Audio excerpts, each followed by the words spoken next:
My name is Kiran Pange. Today is 15th July and topic for today's video is what are different methods in object class.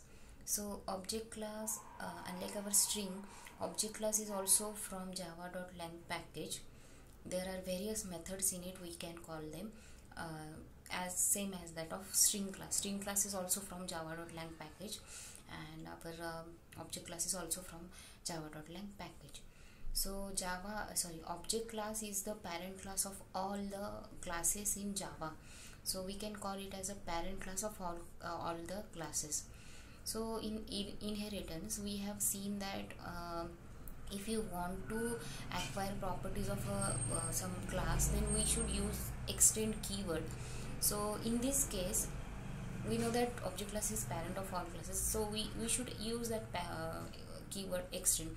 But here there is no need, it is by default parent of all the classes. So even if you write there as xyz extends object, it doesn't matter, or if you don't write then it also doesn't matter, as it is by default present. So if you write or if you don't write, that is same, so it doesn't matter. It is that mean that it is default present.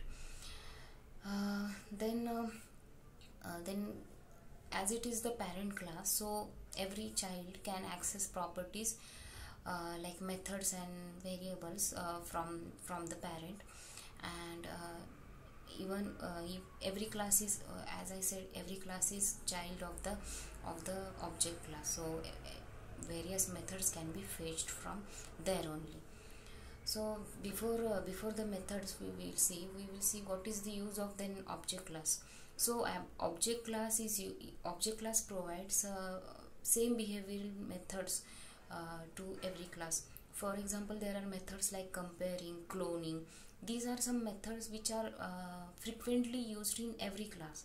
So if you are creating some class, and then in each class these methods are frequently used, so writing the same code again and again or repetitively will be more time consuming. So what we will do, we will just combine, or we will just make the collection of such same behavioral codes in one class.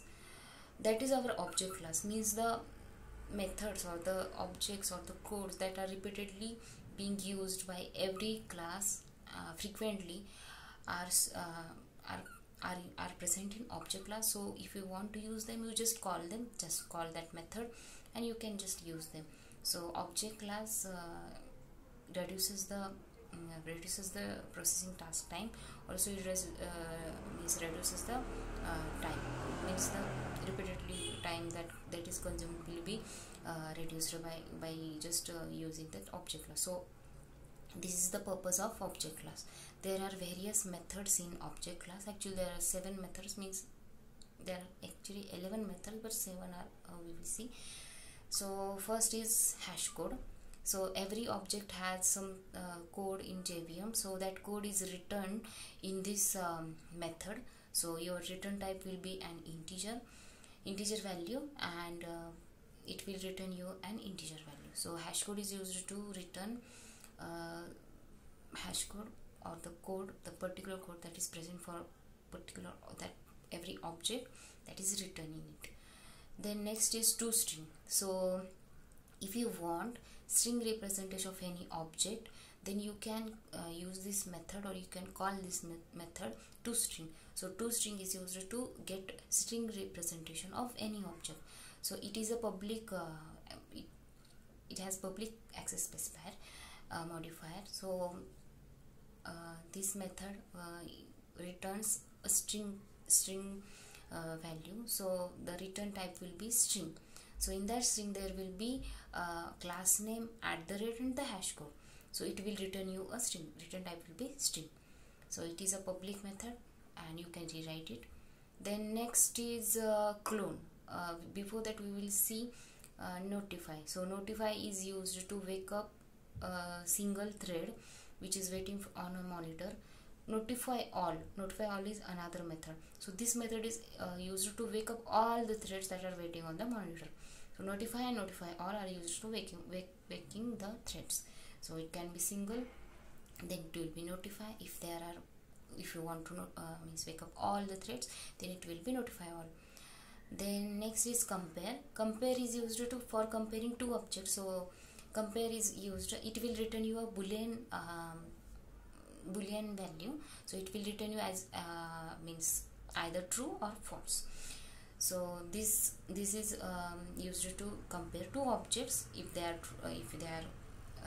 means equal, then it will return you true or else false. Then next is our cloning. So to clone, we know that if you want if you want exact copy of your object, so what you will do, you will write that same code again. So it is really time consuming, or processing task time will be increased. So what I will do, I will just call that method and I will clone that object. If you want exact duplicate of that object or exact clone of that object, I will just use that clone method, and it will give you the the exact copy of that object. So these are some method. One of them is wait. So wait is used for making some thread to wait until some milliseconds or some nanoseconds. So wait is, there are three actually wait methods. So they are used for keeping the thread on wait until some milliseconds or some nanoseconds. So there is another method called get class. So it is used to get class of the object, and it is used to access the metadata of the class. So these are some of the methods of the object class that are being accessed, or that can be accessed by any class, as our object class is parent of all the Java classes. So yes, these are some methods, and yeah, these methods are being repeatedly used. So they can, if they are present collectively in some class, we can just call them, use them. So it will reduce our time.